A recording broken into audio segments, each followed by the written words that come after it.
బొమ్మలో 50 లక్షలు 60 లక్షలు కట్టొచ్చు బైక్ మీద పోతుంటూ యాక్సిడెంట్ అవ్వడం వల్ల చెప్తున్నా అంటే అతను ఒక ఇంజరీ వల్ల అతను ఒకటే కాదు ఫ్యామిలీ కూడా రోడ్డు పాలవుతుంది. మీరు ఇన్ని రోజులు కష్టపడి సంపాదించిన అన్ని హాస్పిటల్ పాలు కాదు.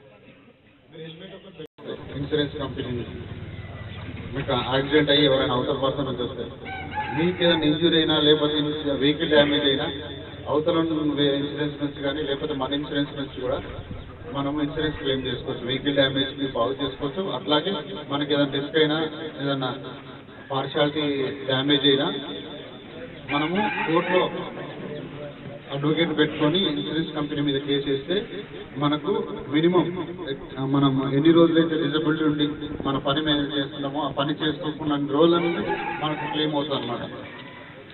ఇవన్నీ డీటెయిల్గా అడ్వకేట్ చెప్పగలుగుతారు మీకు. కాకపోతే మీరు అవేర్నెస్ లేక చాలా మంది ఏం చేస్తారంటే యాక్సిడెంట్ అయిన తర్వాత ఇట్లాగే బార్గెనింగ్ అవతల నుంచి అవతల కూడా ఇంటెన్షన్ ఉండదు మనకు చెయ్యాలని చెప్పి వాడు ఏదో మిస్టేక్ వల్ల లేకపోతే తప్పిదం ద్వారా మన తప్పిదం ద్వారా కూడా జరుగుతూ ఉంటాయి.